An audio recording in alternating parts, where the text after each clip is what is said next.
देखिए जी, अभी जो माहौल है तो हमने तो ये सोचा है कि हम रिक्वेस्ट करें कि हम तो हुकूमत के साथ इस वक्त जा नहीं सकते, और हुकूमत के साथ साथ जो दूसरे लोग हैं उनके साथ भी हम ना जा सकते और ना जाने को तैयार हैं। तो हम इंशाल्लाह रिक्वेस्ट करेंगे कि हमें न्यूट्रल बेंचेस दें। हम ना गवर्नमेंट के साथ जाने को तैयार हैं, ना अपोजिशन के साथ जाने को तैयार है। इंशाल्लाह हम उसी बात पे खड़े हैं। तहरीक शुरू नहीं, तहरीक इंशाल्लाह अपनी कंटिन्यू रखेंगी। हमने इस तहरीक का शुरुआत और आगाज़ कर चुके हैं, और आपको पता है कि हम जिस हद तक जा चुके हैं तो मेरे ख्याल में दोनों तरफ से we are at a point of no return. तो मेरे ख्याल में ये जो लोग ये बातें कर रहे हैं या ये अफवाह फैलाने की कोशिश कर रहे हैं कि कोई हमारे रास्ते बदल गए हैं या हमने सौदा कर लिया है, तो वो मेरे ख्याल में नामुमकिन है।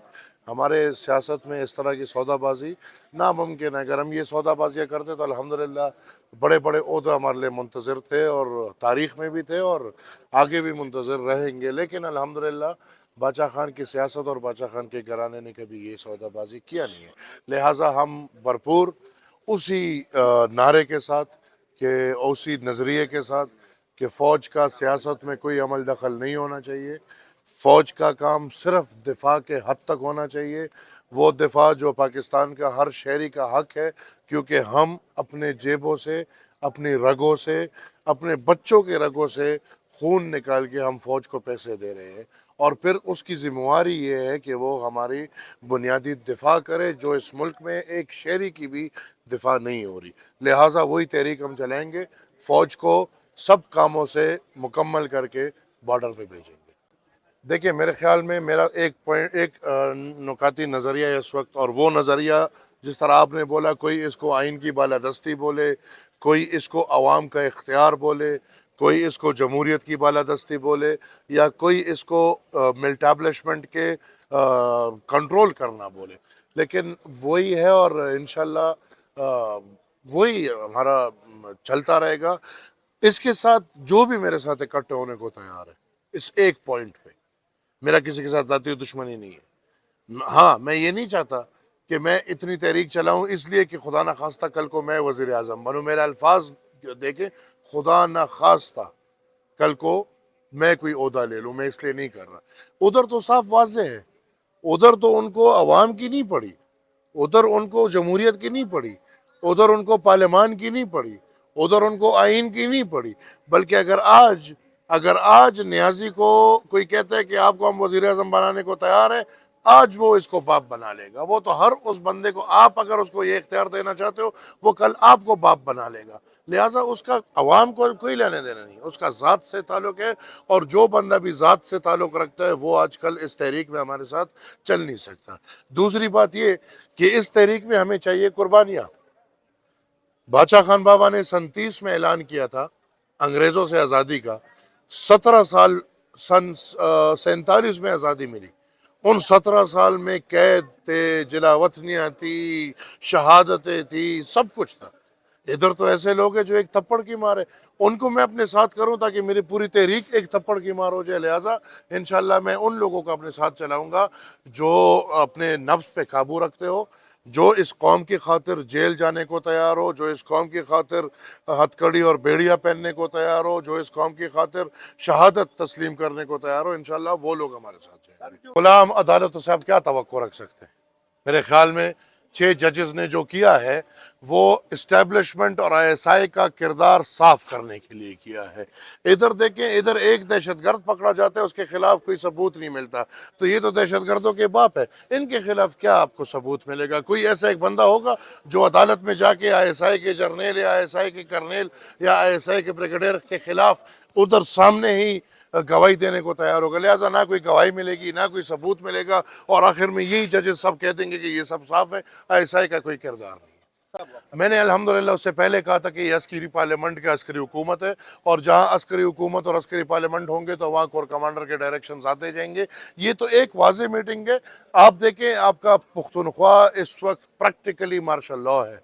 आपकी पुख्तनख्वा पे हुकूमत अली अमीन गंडापुर नहीं कर रहा, आपकी पुख्तनख्वा पे हुकूमत कोर कमांडर और सेक्टर कमांडर कर रहे हैं। आपके इधर के सारे, इधर ओसी नौशहरा बैठा हुआ है जो चरसद्दा वगैरह डील कर रहा है। इधर क्या आपको नहीं पता क्या सारे ट्रांसफर्स वो नहीं कर रहे, सारी पोस्टिंग्स वो नहीं कर रहे?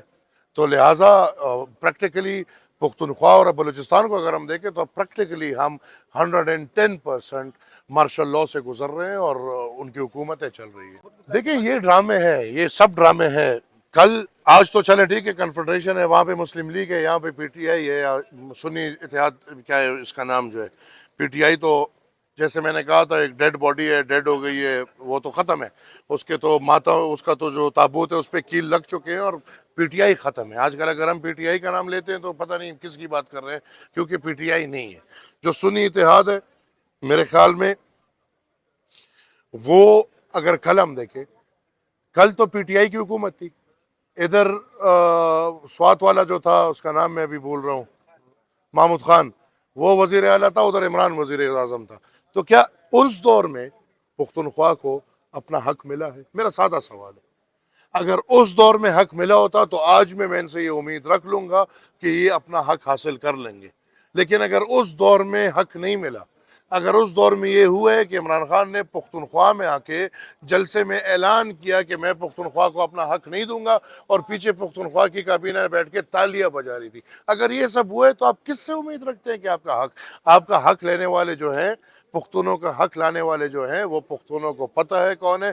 اور وہ پھر وہاں پہ شہباز شریف یا نواز شریف نہیں، وہاں پہ ابلیس بیٹھا ہو، شیطان بیٹھا ہو، وہاں پہ فرعون بیٹھا ہو، انشاءاللہ وہ حق لانا ہم جانتے ہیں.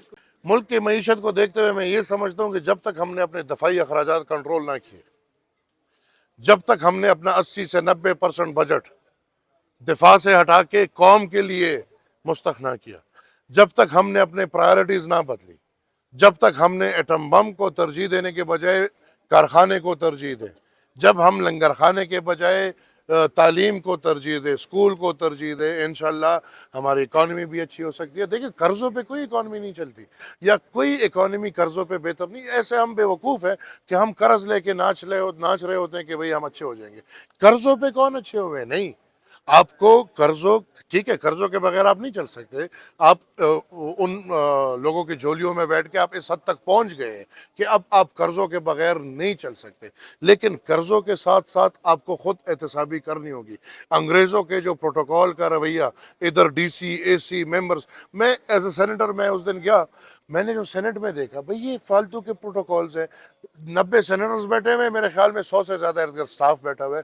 یہ چیزیں ہمیں ختم کرنی ہوں گی. شاہانہ طرز زندگی ہمیں ختم کرنی ہوگی، ہمیں پروٹوکولز ختم کرنے ہوں گے، ہمیں شاہانہ ہر کردار ختم کرنا ہوگا. اور اس کے ساتھ ساتھ پاکستان اکانومی وائز ایک ایسے پوزیشن پہ ہے کہ ہم میرے خیال میں اٹیک کے بجائے دفاع پہ ہم ترجیح دیں.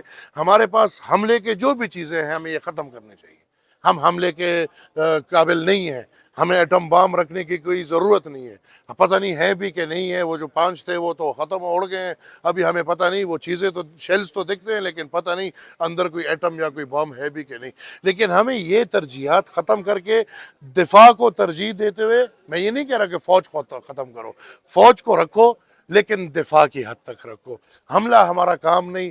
اور میرے خیال میں جو بھی حملے کا ہتھیار ہے ہمارے پاس وہ ہمیں ختم کرنا ہوگا. ہمیں ہر قدم اکانومی کی خاطر قربانیاں دیتے ہوئے اپنی قوم اور غربا کے خاطر ہمیں ایسے قدم لینے پڑیں گے کہ ہم خود احتسابی کا عمل پہلے سیاستدانوں سے شروع کریں، پارلیمان سے شروع کریں، اور پھر دوسرے اداروں تک اس کو پہنچائیں. اور یہ خود احتسابی کا عمل کہ اپنے خرچے کم سے کم کریں. آپ کو کیا رائلٹی مل رہی ہے؟ آپ کو کوئی رائلٹی نہیں مل رہی ہے. آپ کو ایک چیز کی رائلٹی نہیں مل رہی. یہی تو ہماری لڑائی ہے. 18 امینڈمنٹ کیا ہے؟ 18 امینڈمنٹ میں خاص کلوز ہے، بلکہ ہمارا 73 کنسٹیٹیوشن میں یہ ہے کہ جو بھی قدرتی وسائل ہیں اس پہ جو حق ہے وہ بنیادی طور پہ اسی صوبے کا ہے. لیکن آپ کو پتہ ہے یہ پاکستان ہے، ادھر حق اور اختیار ان کا ہے جن کو یہاں پہ ستارے لگے ہوتے ہیں، ادھر حق اور اختیار ان کا ہے جن کو یہاں پہ انگریزوں کے بیجز لگے ہوتے ہیں. ادھر حق اور اختیار ان کا ہے جن کو بیلٹ لگا ہوتا ہے اور جو اچھی غلامی کر کے اچھا سلوٹ کر سکتے ہیں. ادھر حق اور اختیار ان کو ملتا ہے. Thank you.